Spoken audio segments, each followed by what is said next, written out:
అడిగితే ఏమంటది? ఏమంటది? వినయ్ గారు మేము భక్తిహీనులమా?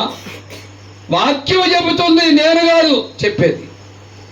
ఎక్కడో నువ్వు భక్తిహీనురాలు అయిపోయావు, ఎక్కడో నువ్వు పడిపోయావు, ఎక్కడో నువ్వు తప్పిపోయావు, ఎక్కడో నువ్వు తొలగిపోయావు. ఆ భక్తిహీనతే నీ ఎముకను విరగొట్టింది.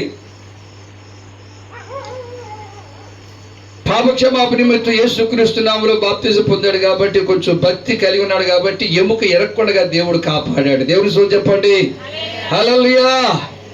దేవుని ప్రజలారా, భక్తిహీనువు బాహు విరవబడును అన్నాడు.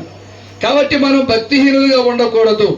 మనం భక్తిహీనులుగా ఉన్నామంటే ఏమన్నా నడుము ఎరగటమో, చెయ్యి ఎరగటమో, కాలు ఎరగటమో ఏదోటి జరుగుతుంది. దేవుని వాక్యం అది.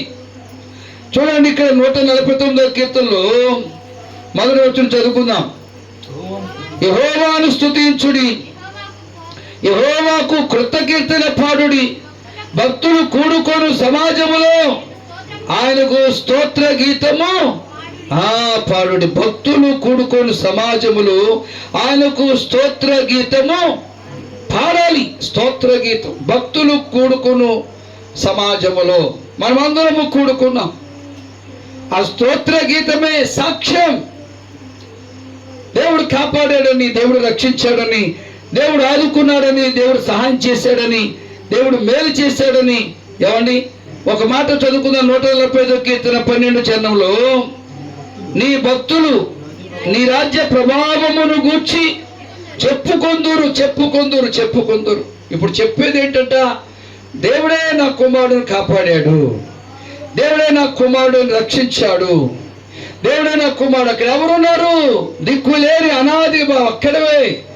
కానీ దేవుడు తోడుగా ఉండి, దేవుడు తోడుగా ఉండి దేవుడు కాపాడాడు కనుక ఇప్పుడు చెప్పుకుంటున్నారు. దేవుడు కాపాడాడు, దేవుడు రక్షించాడు, దేవుడు ఆదుకున్నాడు. అంత స్పీడ్లో వెళ్ళిపోతున్నప్పుడు ఏమండి, చనిపోవాలా, ప్రాణం పోవాలా, కానీ చనిపోకుండా, ప్రాణం పోకుండా, ఏమండి ఎముక ఎరగకుండా దేవుడు ఏం చేశాడట?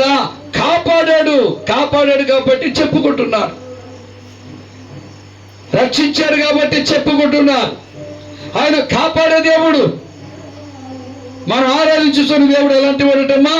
కాపాడే దేవుడు. చూడండి, 118వ కీర్తన 13వ చరణంలో కీర్తనగాడు ఒక మాట అంటున్నాడు.